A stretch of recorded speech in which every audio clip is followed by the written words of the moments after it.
ஆதியாகமம் அதிகாரம் 6. மனுஷர் பூமியின் மேல் பெருகத் துவக்கி அவர்களுக்கு குமாரத்திகள் பிறந்தபோது தேவகுமாரர் மனுஷ குமாரத்திகளை அதிக சௌந்தரியம் உள்ளவர்கள் என்று கண்டு அவர்களுக்குள்ளே தங்களுக்கு பெண்களை தெரிந்து கொண்டார்கள். அப்பொழுது கர்த்தர், என் ஆவி என்றைக்கும் மனுஷனோடே போராடுவதில்லை, அவன் மாம்சம்தானே, அவன் இருக்கப் போகிற நாட்கள் 120 வருஷம் என்றார். அந்நாட்களில் ராட்சதர் பூமியிலே இருந்தார்கள்.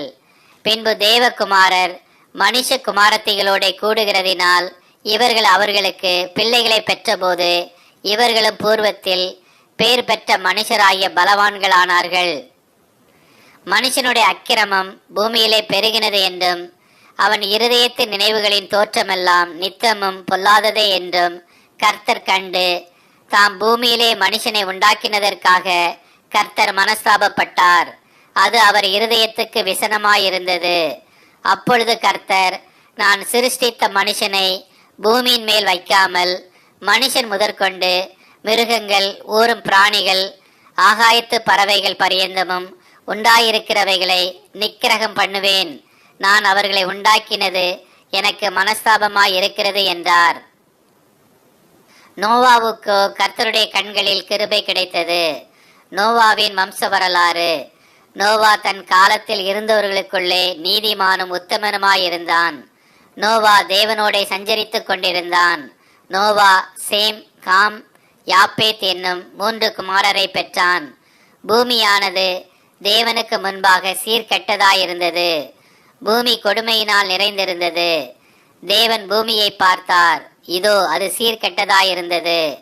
மாம்சமான யாவரும் பூமியின் மேல் தங்கள் வழியை கெடுத்துக் கொண்டிருந்தார்கள். அப்பொழுது தேவன் நோவாவை நோக்கி, மாம்சமான யாவரின் முடிவும் எனக்கு முன்பாக வந்தது. அவர்களாலே பூமி கொடுமையினால் நிறைந்தது. நான் அவர்களை பூமியோடும் கூட அழித்து போடுவேன்.